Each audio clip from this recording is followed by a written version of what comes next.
Have you ever loved someone so deeply that you didn't see the moment they stopped loving you back? It doesn't happen all at once. It's not a slammed door or a broken promise. It's in the silence during breakfast, the phone turned face down, the smile that no longer reaches their eyes. For me, it was a Tuesday morning sitting across from my wife Elena, her skin sun-kissed from her girls' trip to Tulum, her eyes elsewhere, on someone somewhere, just not on me.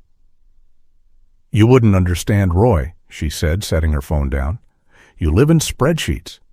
She didn't know I had already noticed the extra airline charges. She didn't know I had read the metadata on her vacation photos.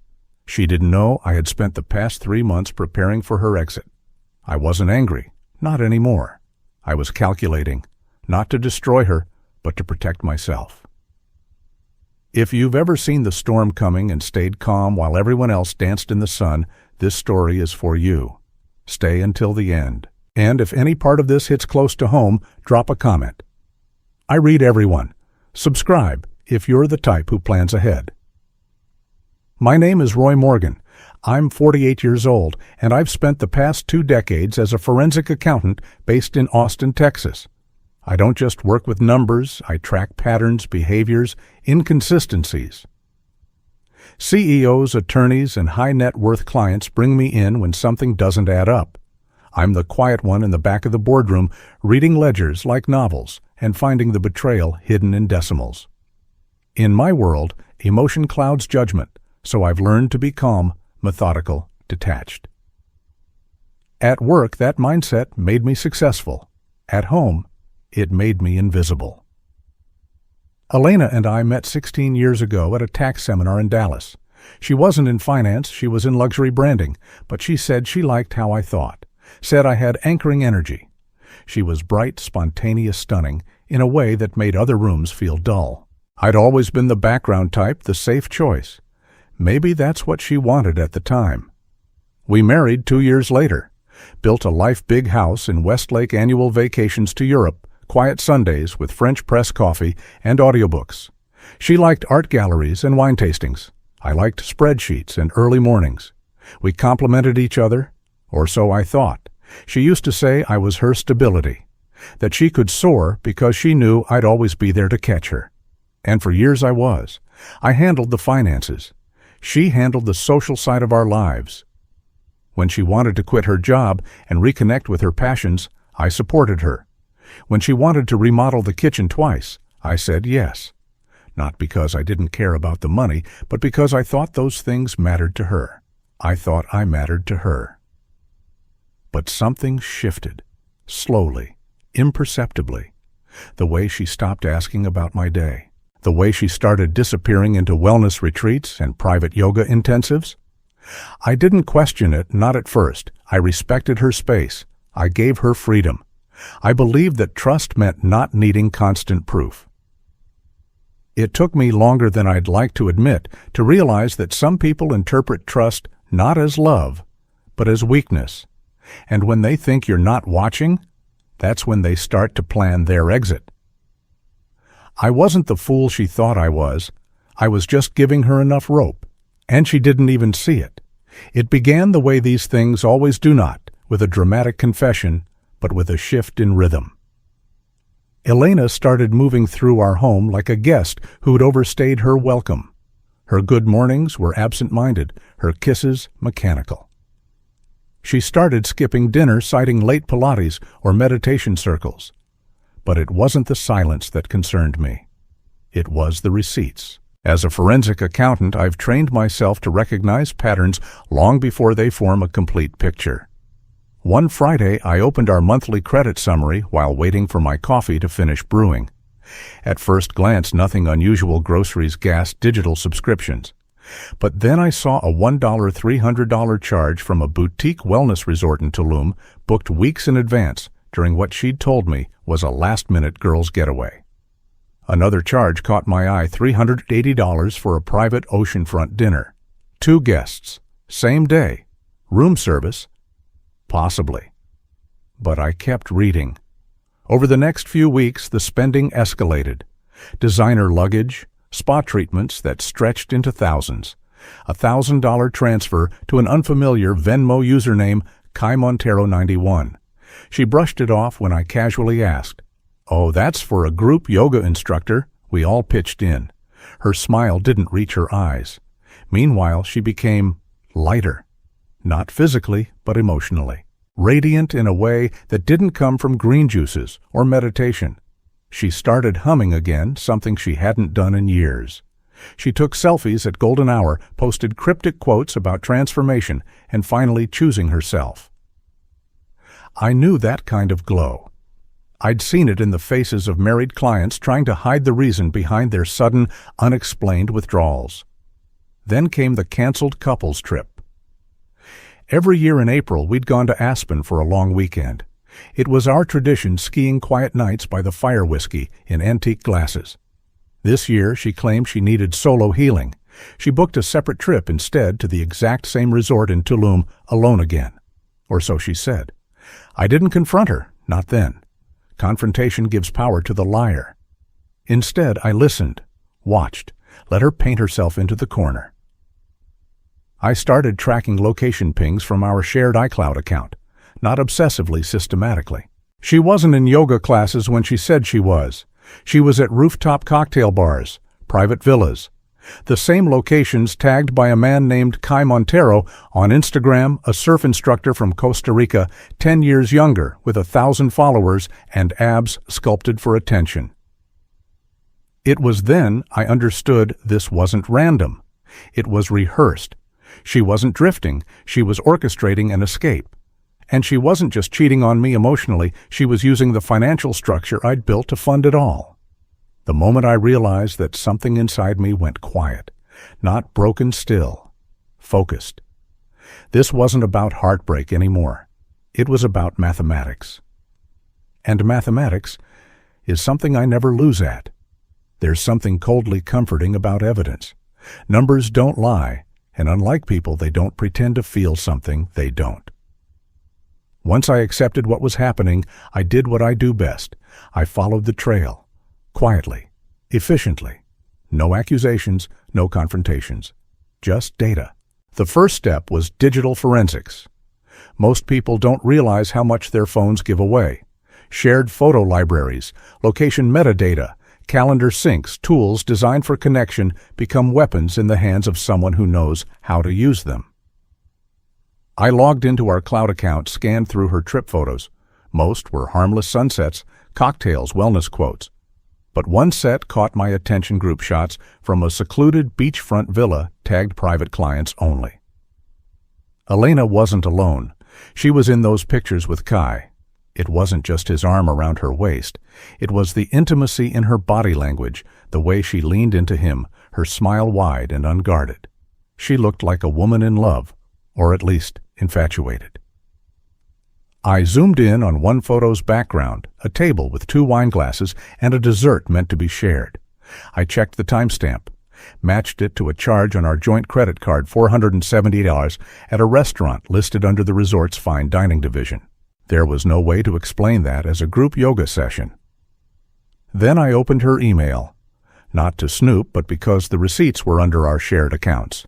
Confirmation emails, itinerary changes, an upgraded suite listed for 2 guests, king bed, ocean view.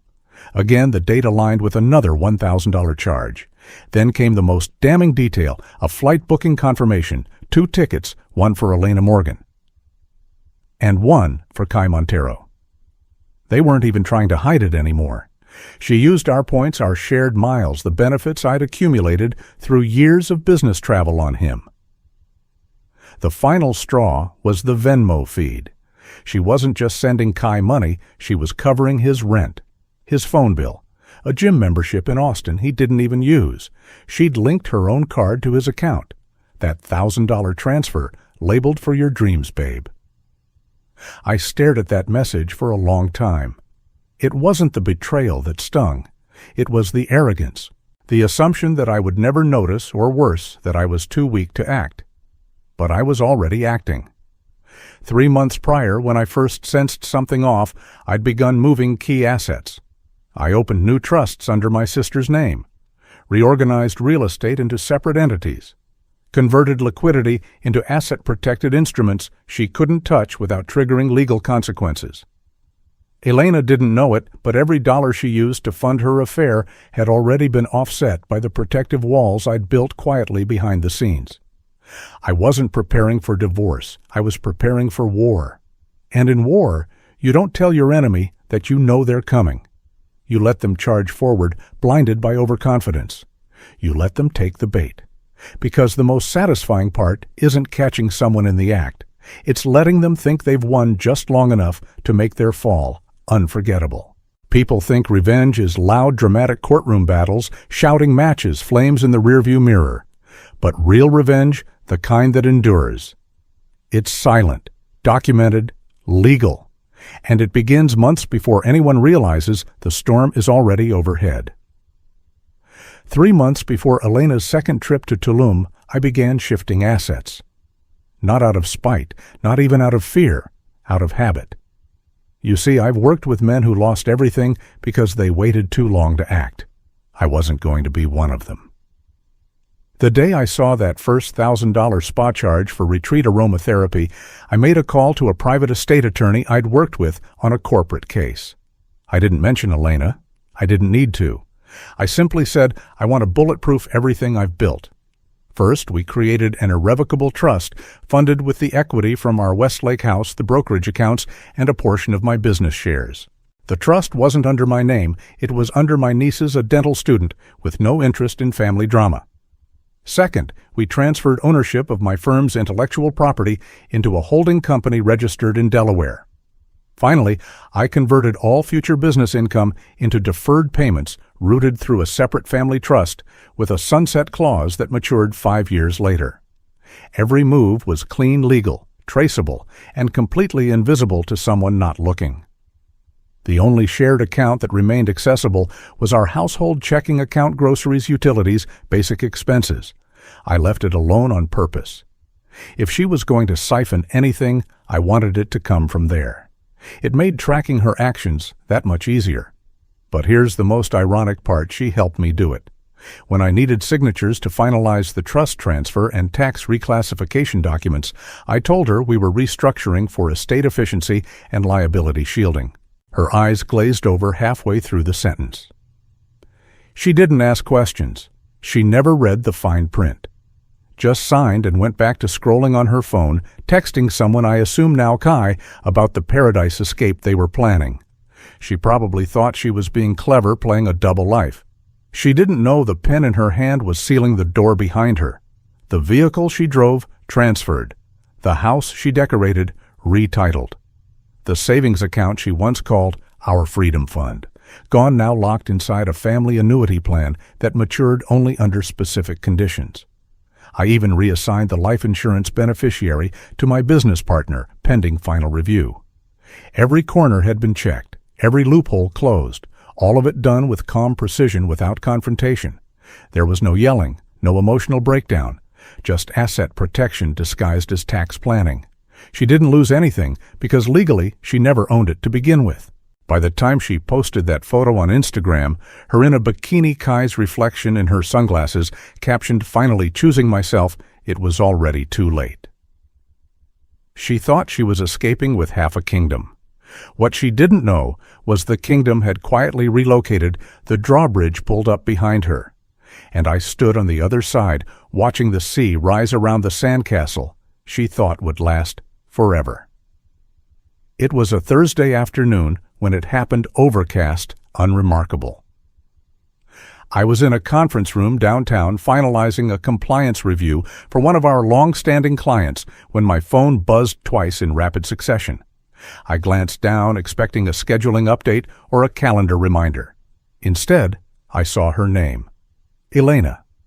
First message: I'm not coming back. Second, I deserve more than being invisible. I took what I needed from the joint account. You'll be fine. Don't contact me. That was it. No punctuation, no emotion. Just a digital departure slip from a woman I had once imagined growing old with. I stood up calmly, excused myself from the meeting, and walked out into the hallway. Found a quiet corner. Logged into the bank app. Balance: $74.15. Less than 2 hours earlier, it had held over $38,000. Household money, grocery money, utilities. Just enough to feel like a hit, but not enough to do damage. I didn't get angry. I didn't panic. I just breathed in. Because I knew something she didn't that was the only account she had access to. Everything else, every asset she thought she'd eventually get her hands on, was already out of reach.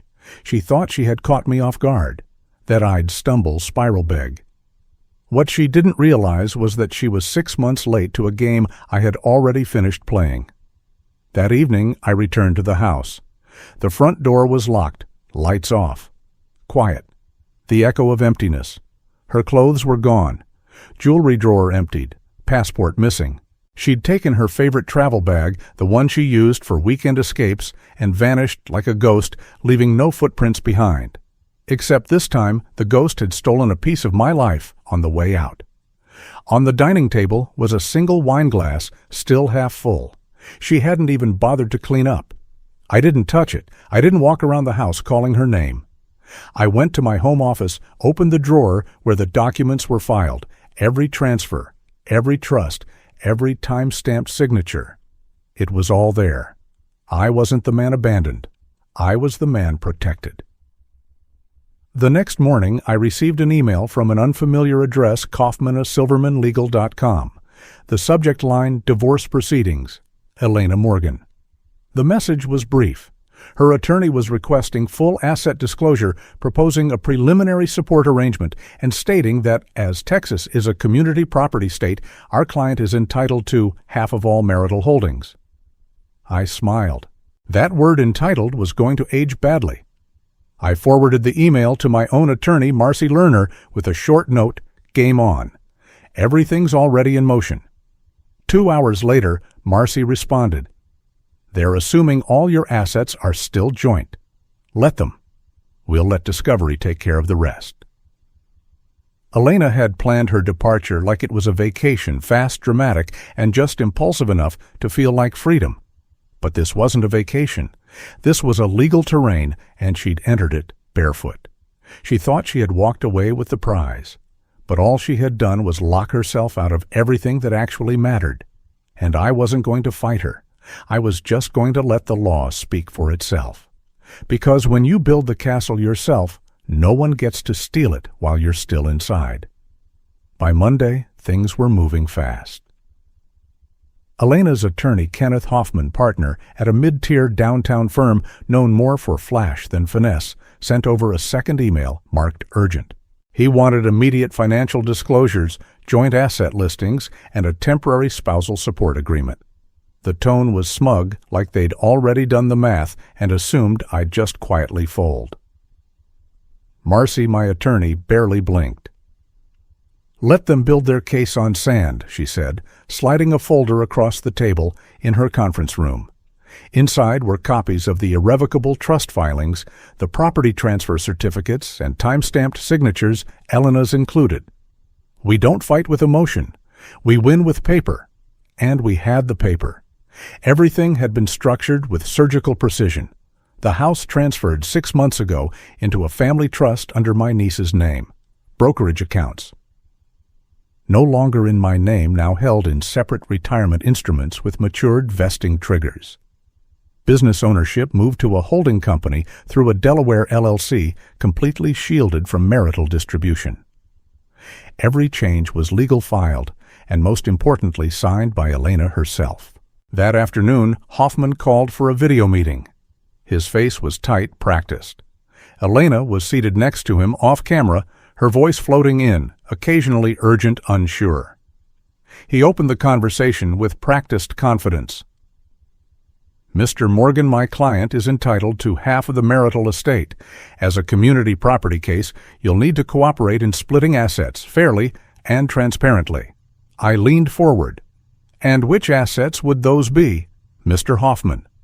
He looked down at a list. Primary residence in Westlake brokerage portfolio, intellectual property from Morgan Forensics Group vehicles, and discretionary business income. I shook my head slowly. That information is 6 months out of date. The property is no longer under my ownership. The accounts have been restructured and placed in protected trusts. Elena signed off on all of it.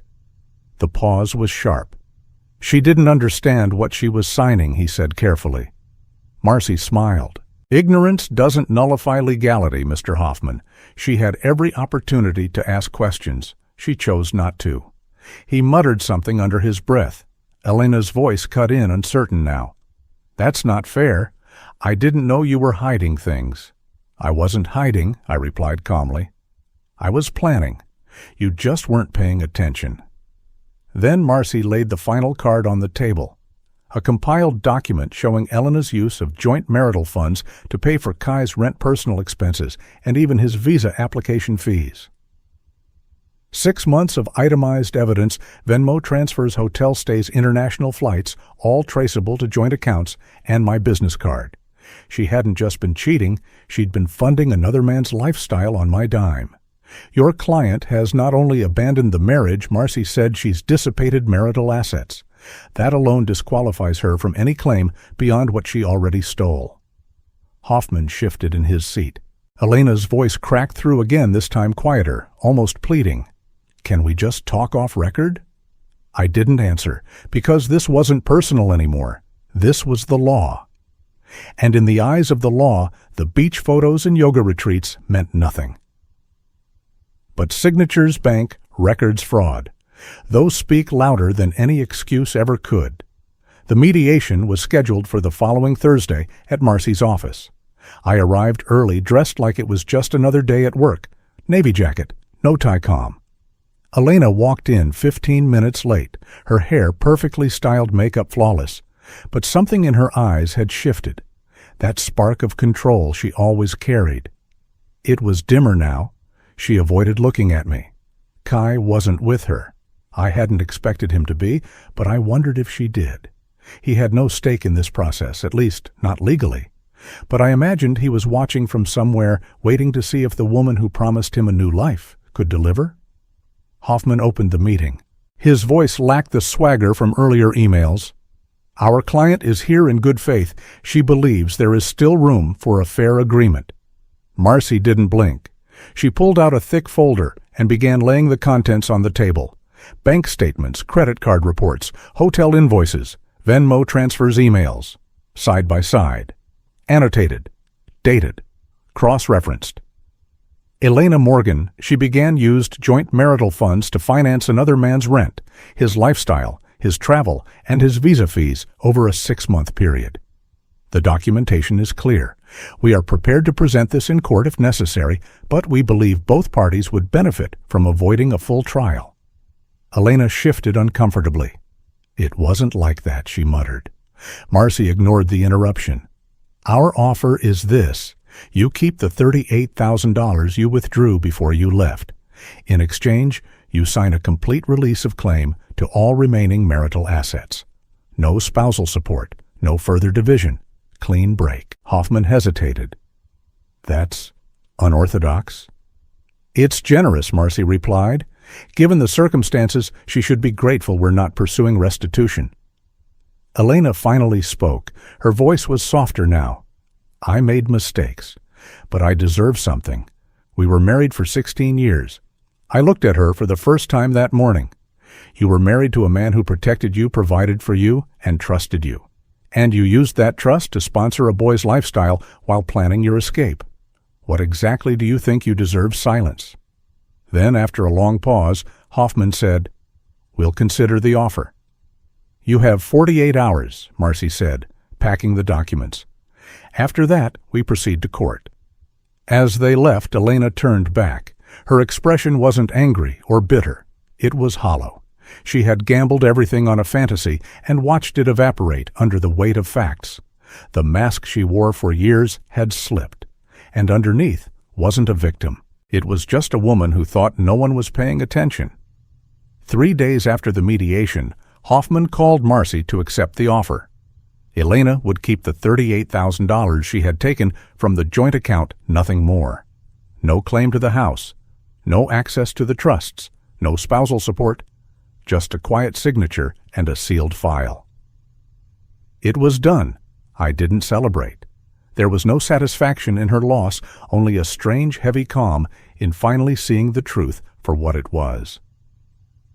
I spent the next week sorting through what remained boxes of her clothes, unused art supplies, empty perfume bottles left behind, like ghosts of someone I no longer recognized. I didn't touch her things. I donated most of it. The house felt too large, too echoey. I sold it 2 months later and bought a smaller condo in East Austin, something easier to manage, closer to work with just enough space for what I actually needed. I didn't want to replace my old life. I just wanted to stop being haunted by it. Word about the divorce spread quietly, as these things do in professional circles. A few clients called to check in. One even said, "If you protected yourself that well during a personal war, I trust you twice as much with my business." Ironically, the storm I'd been forced to navigate became part of my credibility. As for Elena and Kai, they moved to Costa Rica for a while. I heard through a mutual acquaintance that Kai's visa issues caught up to them. The job he thought was waiting wasn't. The wellness business he wanted to launch never got off the ground. Elena ended up working the front desk at a boutique yoga hotel, doing admin and checking in honeymooners. Kai didn't last long. Last I heard, he'd moved on to an older investor in Mexico City. I didn't feel bitter, just clear. One night, while cleaning out my filing cabinet, I found our wedding photos.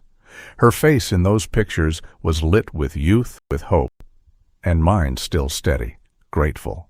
I paused, felt the weight of everything we'd built, and everything she threw away. I closed the album, placed it in a donation box, and set it by the door. The next morning, I drove out to a quiet cabin in the Texas Hill Country. No itinerary, no company, just a weekend alone. And for the first time in years, I felt light, free. There's a reason I didn't shout breakdown or fight her publicly. Because some victories aren't loud, they're measured in what you don't lose, your peace, your dignity, your future.